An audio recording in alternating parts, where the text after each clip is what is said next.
아이폰 17 에어 질문 받습니다. 스티커 체감은 어떤가요? 레알 작같습니다. 근데 더 짜증나는 건 하루 만에 적응됨. 기숙 재수학원 느낌인가? 견디고 듣다 보면 늘어가는 테크 지식. 오케이.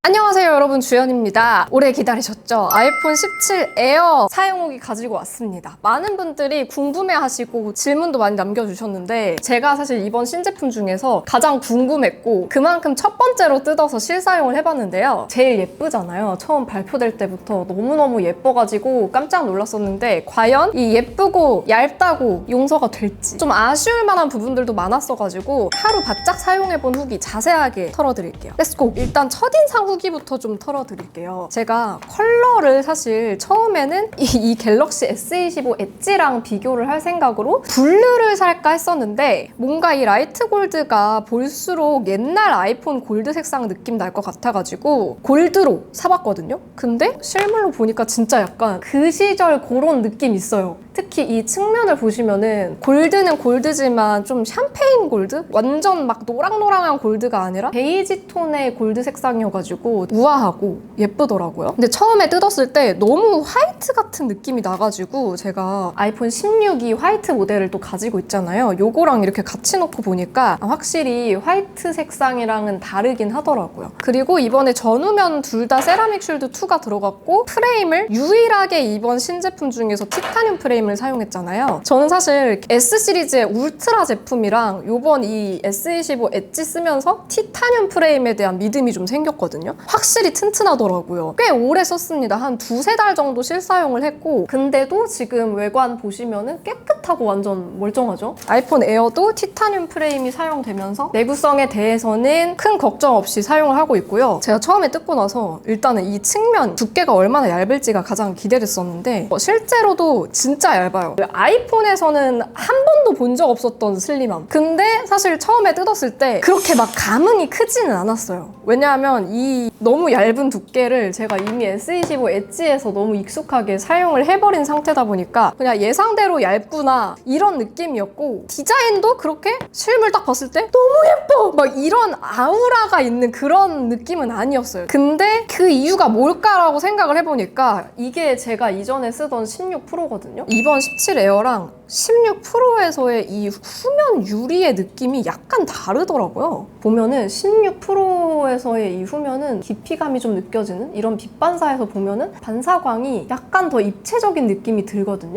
근데 뭔가 17 에어는 입체적인 느낌이 확실히 덜하고 좀 더 장난감 같은 느낌이 들더라고요, 이 후면이. 그래서 그 실물에 대한 기대감보다는 얇고 되게 가볍다 이런 느낌이었고 오히려 좀 사용하다 보니까 점점 더 예뻐 보이더라고요. 어저께 질문 받는다고 커뮤니티에 올린 게시글에 보니까 어떤 분이 댓글로 에어 하루 사용 후기 그냥 너무 행복함 이렇게 다 하신 게 있었는데 그 느낌이 뭔지 알겠어요. 이게 볼수록 되게 예쁘고 그 다음에 되게 가벼워요. 그리고 딱 써보면은 만족감이 든다 싶었던 부분이 디스플레이였는데 제가 아이폰을 쓰면서는 사실 이렇게 큰 화면을 쓴 적이 별로 없어요. 왜냐하면 일반 아니면 프로 요 사이즈들만 써봤거든요. 약간 플러스 정도 사이즈의 아이폰을 쓰니까 맨날 쓰던 아이폰인데도 약간 다른 느낌이 들더라고요. 와, 이렇게 넓은 화면으로 아이폰을 쓰는 거는 확실히 좀 느낌이 다르긴 하다. 그냥 뭔가 뭐 영상을 보든 뭘 해도 화면이 크니까 시원시원하긴 하다라는 생각이 들고 이 그립감도 워낙 얇다 보니까 손에 이렇게 쏙 들어오는 느낌? 들고 다닐 때 느낌이 딱 좋았어요. 아이폰 13 미니 화이트를 쓰는 친구가 놀러 와가지고 친구가 처음에 이거 에어를 딱 손에 쥐더니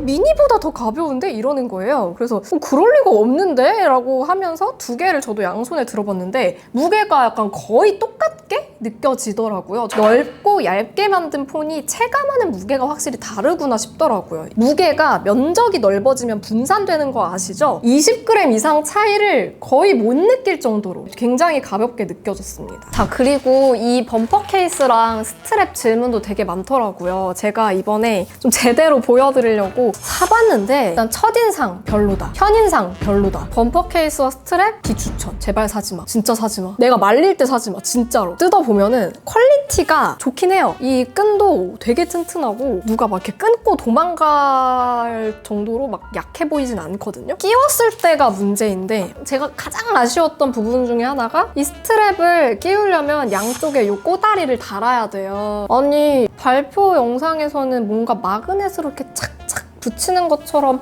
보였는데 스트랩을 연결을 하려면은 얘를 달아놔야 되잖아요. 그래서 스트랩 안 쓰고 싶을 때 스트랩을 빼면 얘가 이렇게 달랑달랑 있어요. 이 스트랩을 단추로 끼울 수 있게 되어 있거든요. 참고로 이거 마그네틱이 아닙니다. 딸깍 끼워주는 건데 마감은 굉장히 훌륭해요. 예뻐요. 그런데 이거는 서드파티에서도 충분히 잘 할 수 있을 것 같거든요. 이 스트랩 가격이 89,000원인데 그 정도의 값어치를 하는가? 그 정도의 만족감인가? 를 생각해보면 아닌 것 같고 옆으로 매면 이런 느낌이거든요. 근데 이건 진짜 디자인은 호불호 갈릴 것 같고 이게 범퍼 케이스는 59,000원이에요. 뒷면은 하나도 보호가 안 됩니다. 이 옆에만 보호가 되는 말 그대로 케이스가 아니라 범퍼. 이게 제품명도 보시면 그냥 범퍼라고 돼 있거든요. 범퍼의 두께가 카메라 선보다도 낮아요. 카메라 보호가 전혀 안 되고요. 이게 그리고 손에 쥐었을 때의 느낌은 오히려 좀 덜 미끄러워서 그립감에서는 호불호가 있을 것 같아요. 좋다고 하시는 분도 계실 것 같아요. 근데 확실히 양옆으로 너비가 넓어지다 보니까 갑자기 폰이 좀 더 커진 느낌이 들고 이건 근데 일반 케이스들도 마찬가지니까. 근데 오히려 저는 이게 측면이 포인트잖아요. 에어는 측면 유광이 너무 예쁘거든요. 그래서 굳이 범퍼를 끼우고 쓰고 싶지가 않은 거예요. 그래서 제가 이거를 풀세트로 구입을 했지만 안 쓸 것 같아요. 차라리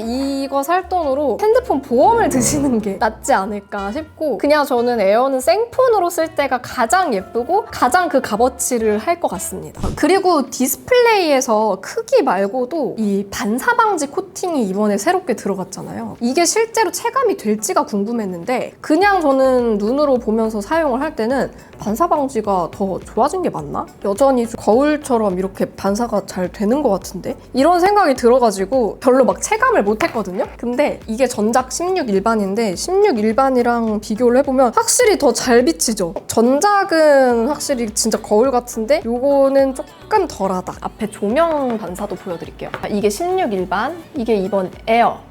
S25 엣지, 에어. 이렇게 보니까 되게 차이가 많이 나 보인다. 뭐 실제로 쓸 때는 막 체감을 그렇게 못했는데 뭐 여러분도 지금 영상으로 보셔서 아시겠지만 그렇게 막 사용하자마자 이번에 반사 방지 정말 좋아졌다 이런 체감을 할 정도의 차이는 아니었어요. 그 다음에 가장 많은 분들이 궁금해하셨고 저도 제일 불안했던 부분이 스피커. 아이폰 에어는 이번 라인업 중에 유일하게 모노 스피커가 들어간 제품이잖아요. 아니 2025년에 스마트폰에 모노 스피커가 말이 되는지 너무 불편하겠다 이렇게 생각을 했고 세로로 영상을 보거나 소리를 들을 때보다 가로로 이렇게 볼 때가 포인트인데 소리가 이쪽에서만 들리는 게 너무 느껴지긴 해요. 처음에 딱 들으면 이상한데? 정말 이상하다. 이건 아니잖음. 그냥 또 이렇게 들고 쓰다 보면은 그냥 이제 쓰는 거죠. 그냥 쓰는 거예요. 팁이 하나 있는데 이쪽으로 들고 보면은 제가 직접 설치를 할 거기 때문에 저의 공구함을 좀 그나마 소리가 얘가 이렇게 퍼져나가면서 여기 약간 내가 손으로 막고 있어서 안 들리는 거야 같은 느낌으로 이제 뇌를 속이는 거죠. 실시간 뇌이징을 시키는 거예요.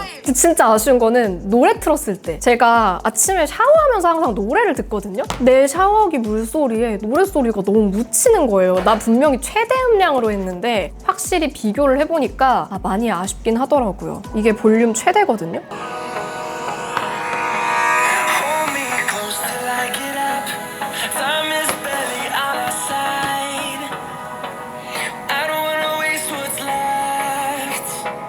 일단은 이게 볼륨 최대라는 걸 진짜 믿을 수가 없어요. 제가 쓰던 아이폰 같은 느낌이 전혀 안 들고 S25 엣지랑 비교를 해서 들어보면 이 차이가 확실하게 느껴지는데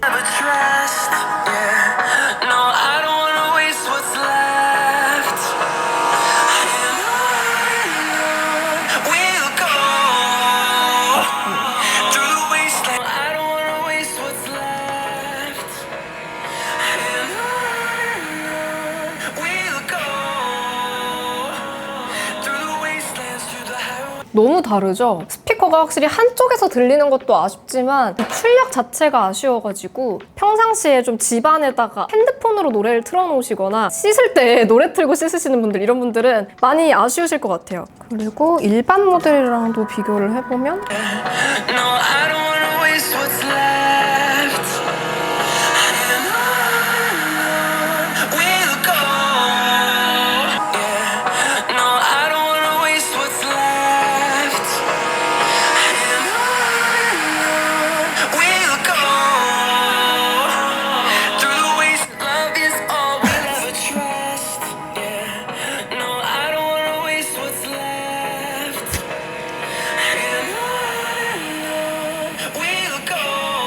마이크로도 100% 표현은 안 되겠지만 제가 이렇게 거리를 어느 정도 갖게 하려고 다가가면서 녹음을 했거든요. 근데 진짜 이번에 오히려 제가 깜짝 놀란 게 갤럭시 S25 엣지가 17 일반보다 스피커가 더 좋아요. 이게 좀 의외였고 어쨌거나 들어봤을 때 확실히 스피커는 아쉬웠습니다. 다음으로 또 중요한 거, 배터리. 진짜 저도 너무 궁금했거든요. 이게 실제 사용 때는 어느 정도 나올까? 오전 11시에 100%에서 시작을 했는데 영상 촬영 1시간 정도 하고 사진도 많이 찍고 오후 3시 14분쯤에 보니까 배터리가 38%더라고요. 4시간 만에 60% 이상이 닳긴 했는데 그래도 이제 제가 사용한 게 워낙 빡셌다 보니까 이 정도 예상했는데 그냥 그 정도 나오네 그런 느낌이었고 그 이유가 엣지를 썼을 때가 거의 비슷했어요. 그러니까 막 계속 영상 찍고 사진 찍고 막 이렇게 했을 때 한 4-5시간 만에 60% 이상 한 70% 달았던 기억이 나는데 거의 그런 느낌으로 비슷했고 이게 넉넉한 수준도 절대 아니고 다른 핸드폰들에 비하면 확실히 아쉬운 수준이지만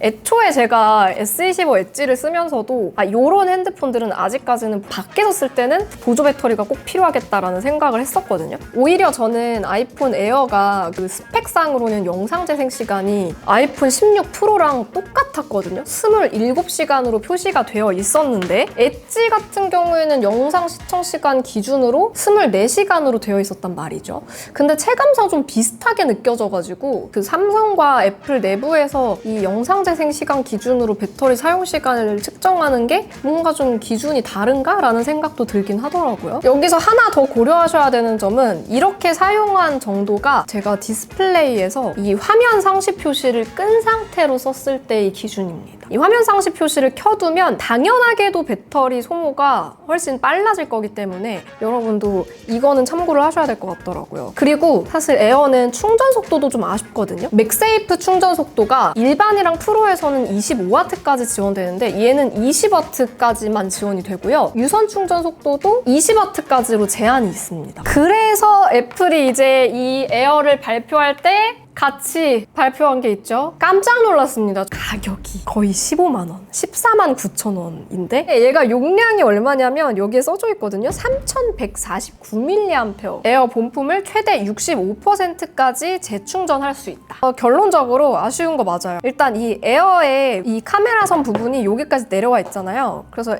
이렇게 붙이면은 딱 거의 비율상 가득 차게끔 이렇게 되어 있는데 이제 이 상태로 사용을 하면은 이 떼고 사용할 때 얇음과 가벼움 그리고 예쁨 이 삼박자가 그냥 와르르 무너지기는 해요. 일단 너무 무거워지고요. 291g 폴드보다도 무겁고 울트라보다도 무겁고 프로 맥스보다도 무거운 거예요. 내가 에어를 샀는데 이러고 들고 다니려고 산 게 아닌데 현타가 올 수밖에 없는 거죠. 이렇게 부착을 하고 나면은 이런 식으로 그 핸드폰에 남아있는 충전 잔량이 표시가 되고 왼쪽 위젯 목록에서 이 두 가지 다 배터리 잔량을 확인할 수가 있어요. 이 가장 왼쪽에 있는 게 핸드폰, 이 두 번째 칸에 있는 게 보조 배터리의 잔량이거든요. 근데 정말 놀라운 사실 37, 8%까지 남았을 때부터 충전을 한 건데 벌써 절반이 닳았어요. 너무 심한 거 아닌가? 보조 배터리를 갖고 다녀도 그렇게 든든하지가 않아요. 또 이 보조 배터리의 추가 아쉬운 점, 잔량 표시 기능이 제품 자체에는 없습니다. 풀충이 안 돼 있으면 빨간색 LED 인디케이터가 들어오고 풀충 상태면 초록색이 들어오거든요. 퍼센테이지가 나오거나 LED가 4개 정도 점등이 돼가지고 퍼센테이지마다 이게 줄어들거나 뭐 이런 기능이 전혀 없고요. 뭐 이런 기능은 있습니다. 에어팟 같은 거 가지고 다닐 때 얘가 어쨌거나 맥세이프 충전이 되니까 이렇게 에어팟도 같이 충전을 할 수가 있어요. 그리고 부착 부위 그 자석 코일이 있는 데다가 붙이면은 이렇게 부착이 됩니다. 안 떨어지게. 뭐 일체감 있게 사용하실 분들은 구입하시는 게 뭐 그냥 기분은 좋을 수 있지만 얘도 무게가 은근 나가고 이게 또 크기나 두께에 비해서는 아쉽습니다. 카메라가 싱글 카메라가 들어갔잖아요, 후면에. 16.2를 또 사용해본 저로서는 16.2와도 차이가 있을까 궁금했고 또 같은 슬림 모델로서 S25 엣지는 2개의 카메라가 들어갔잖아요.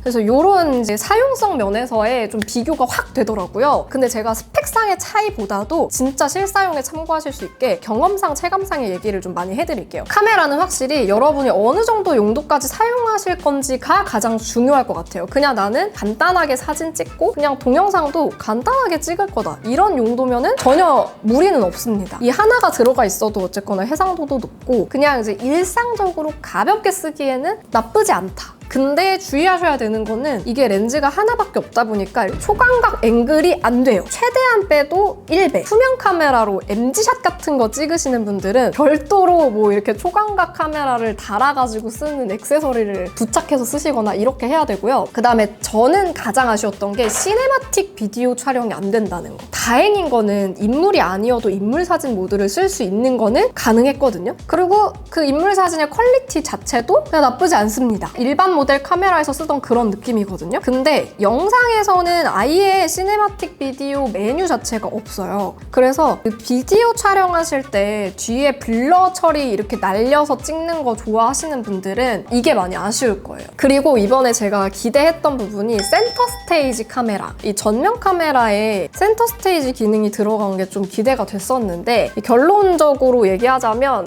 별로 그렇게 감흥은 없습니다. 이게 센터 스테이지 버튼이 위쪽에 이렇게 나타나거든요. 센터 스테이지 버튼을 눌러가지고 자동 확대 축소, 자동 회전을 끄거나 켜거나 할 수가 있거든요. 근데 둘 다 저는 켜놓고 사용을 해봤는데 둘이 잡히면 안 되잖아.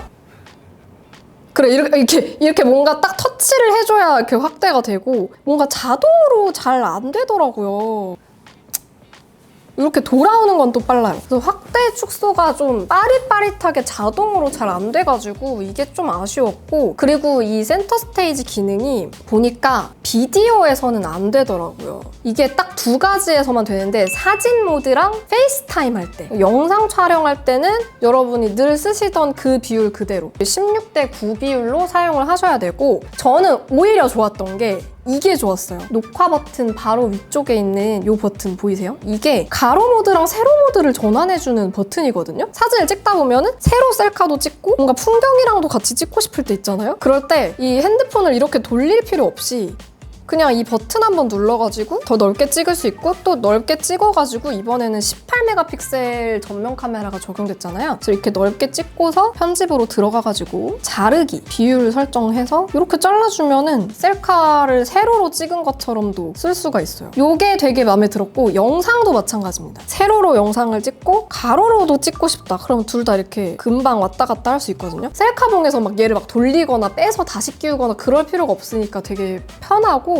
추가적으로 아쉬운 점들. 사진 촬영할 때 로우 촬영이 안 됩니다. 사진 찍을 때 JPG 말고 로우로 찍어가지고 사진 보정을 하면 색상 정보값이 훨씬 많아지니까 노출 조절이나 뭔가 색감 조정하기에도 되게 좋거든요. 평상시에도 사진 찍는 걸 워낙 좋아해가지고 로우 모드로 다 찍거든요. 근데 얘는 아예 그 로우가 없어요. 그래서 사진 찍으시는 분들 많이 아쉬우실 것 같고 그 다음에 비디오도 애플 프로레스 로우 동영상 촬영 기능이 들어갔잖아요. 근데 그게 안 됩니다. 그리고 더 중요한 단점, 접사가 안 돼요. 가깝게 찍는 접사가 안 돼가지고 딱 가깝게 가면 좀 더 멀리 이동하십시오가 뜨잖아요. 근데 이렇게 망원으로 당겨서 이렇게 찍으면은 그래도 보시면은 먼지 낀 거 이런 거 좀 선명하게 보이죠? 이런 식으로는 사용을 할 수가 있습니다. 16-2와의 카메라 차이는 간단하게 정리해드리면 인물이 아니어도 인물 모드를 쓸 수 있고요. 이 카메라 흔들림 보정도 센서 시프트 광학식 보정이 들어갔습니다. 그래서 흔들림 보정은 16-2보다는 확실히 낫고 사진 스타일도 최신 세대의 사진 스타일을 적용할 수 있고요. 액션 모드도 최대 2.8K까지 촬영 가능하다는 점. 그래서 16-2보다는 확실히 카메라를 쓰는 데 있어서 편하기 때문에 16-2만큼 정말 카메라가 너무 아쉽다 라기보다는 자기의 용도가 어떤지에 따라서 다를 것 같아요. 굳이 필요하지 않은 것들이면은 뭐 괜찮을 것 같고 저는 좀 더 영상과 사진을 전문적으로 찍고 싶어하는 입장이다 보니까 많이 아쉽긴 하더라고요. 자, 그 다음에 성능과 발열. 일단 램 용량은 이번에 17 시리즈들 전체를 보면은 일반 모델만 8GB로 조금 낮고 에어부터는 다 12GB가 들어갔습니다. 그리고 칩셋이 프로 라인업에 넣은 A19 프로 칩셋에서 GPU를 하나 컷해가지고 6코어 CPU, 5코어 GPU가 들어갔는데 일단은 벤치를 다 돌려봤습니다. 의외의 결과가 나왔습니다. 이번 17 프로, 17 일반, 그리고 에어까지 모두 긱벤치 6와 3D 마크 스트레스 테스트를 돌려봤는데 긱벤치 6 결과 결과는 프로, 일반, 에어 순으로 나왔고요. 사실 긱벤치 6에서는 프로와 일반에서의 차이는 어느 정도 벌어졌지만 일반과 에어는 어느 정도 비슷하게 나왔거든요. 그런데 3D 마크 스트레스 테스트에서 꽤 큰 차이가 벌어졌습니다. 에어가 오히려 일반 모델보다 점수가 덜 나오는 현상이 나타나는 건데요. 스펙상으로는 알 수 없었던 이런 성능 차이를 보여주는 게 테스트 결과상으로 드러난 거죠. 에어가 확실히 얇고 최적이 적어서인지 이 발열 관리로 인한 스로틀링이 강하게 걸리는 거 아닐까 싶습니다. 근데 또 스로틀링 때문이라고 보기에는 베스트 점수도 확실히 일반보다 낮게 나오기 때문에 절대 성능 자체가 낮다고 볼 수 있겠는데요. 확실히 성능이 필요하신 분들은 이번 에어 모델은 선택하시면 안 되겠습니다. 그리고 실제 사용하면서 조금 더 아쉬웠던 점들 몇 가지만 더 털어보자면 저는 사실 가장 아쉬웠던 거는 20만 지원을 한다는 거예요. 물리 유심을 끼울 수가 없게 되어 있어서 보시다시피 제품에 유심 슬롯 자체가 안 들어가 있거든요. 그래서 20만 듀얼심까지 2개까지 지원을 하는데 우리나라에서는 아마 2심을 아직까지 한 번도 안 써보신 분들도 계실 거고 여전히 잘 모르시는 분들도 계실 텐데 저 같은 경우는 물리심을 써요. 물리 유심을 쓰는 이유가 핸드폰을 자주 바꾸고 리뷰도 막 해야 되고 저는 리뷰를 할 때 무조건 심을 꽂아가지고 실제로 내 폰처럼 사용을 해보고 리뷰를 하는 편이라서 유심을 항상 빼가지고 꽂아서 쓰거든요. 이심은 핸드폰을 옮길 때마다 다시 개통을 해줘야 돼요. 너무 번거로워서 물리 유심을 위주로 사용하시는 분들은 아마 접근하기 좀 어렵지 않을까 싶어가지고 이게 가장 아쉬웠고 그리고 사용하다가 이상현상을 좀 몇 가지 겪었는데 카메라가 좀 버그가 있더라고요. 제가 요거 집에서 그냥 밤에 제 집 선반을 찍어보려고 찍다가 갑자기 이런 식으로 야간 모드가 혼자 막 켜졌다 꺼졌다 켜졌다 꺼졌다 이래가지고 진짜 사용을 못하겠다 싶을 정도로 이게 계속 반복되더라고요. 저조도 상황에서 줌을 넣었을 때 바로 이 현상이 일어나가지고 제가 그래서 자동 야간 모드 켜짐 설정도 끄고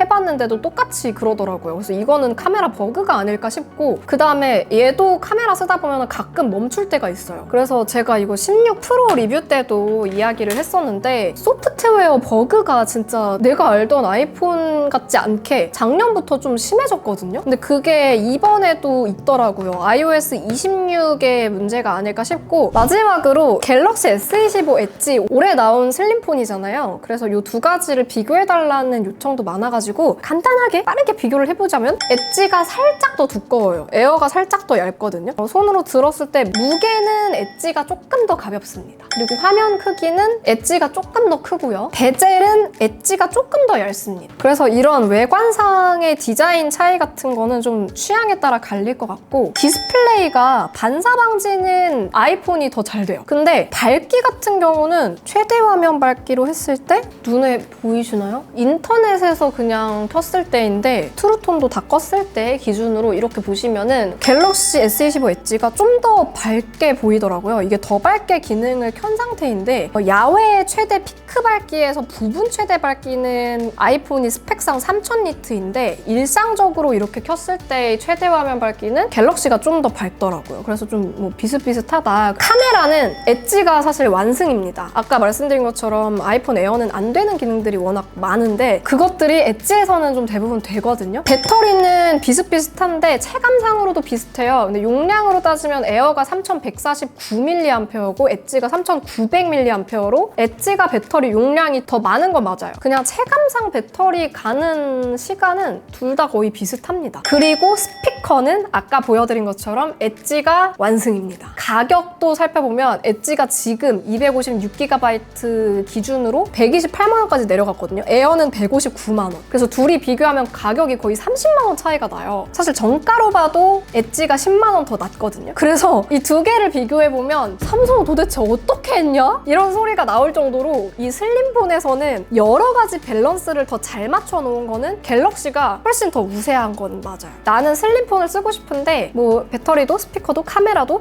다 잘 챙겨놓은 그리고 심지어 AI까지 기능이 더 다양하고 잘 쓸만한 그런 폰을 찾는다 한다면은 당연하게도 갤럭시 엣지를 추천하고 싶고 스펙상 에어가 좀 더 좋은 부분은 반사 방지랑 전면 카메라 이렇게 두 가지 정도일 것 같습니다. 그래서 딱 이거 두 가지가 가장 중요하다라거나 애플 생태계를 쓰고 싶으신 분들이 아마 에어를 선택을 하시겠죠? 같은 슬림폰이지만 컨셉 자체가 완전히 다른 다른 폰으로 저는 느껴졌어요. 그래서 마무리를 하자면 이게 예쁘고 슬림하고 가벼운 걸로 용서가 될까? 라는 게 저의 그 주요 포인트였는데 용서가 되는 부분들도 있었지만 확실히 합리적인 선택은 아니다. 그치만 감성적으로는 너무 예쁘긴 해! 아이폰에서 이런 화면 크기와 이런 가벼움을 쓴다고? 라는 거는 저한테도 좀 새로운 경험이었던 것 같아요. 오히려 하루 써보고 나니까 아쉬운 부분들이 진짜 많은데도 불구하고 에어로 갈까 싶었는데 이게 또 평상시에 영상 찍고 사진 찍고 할 거 생각하면 좀 답답할 것 같긴 하더라고요. 그리고 심지어 eSIM으로 가야 되니까 그게 좀 가장 큰 걸림돌이고 그래서 둘 중에 지금 메인폰을 어떤 걸 해야 될까로 계속 고민을 하고 있는데 프로를 써보고 결정을 하게 될 것 같아요. 그러면 다음 영상에서 돌아오도록 할게요. 안녕! 바이!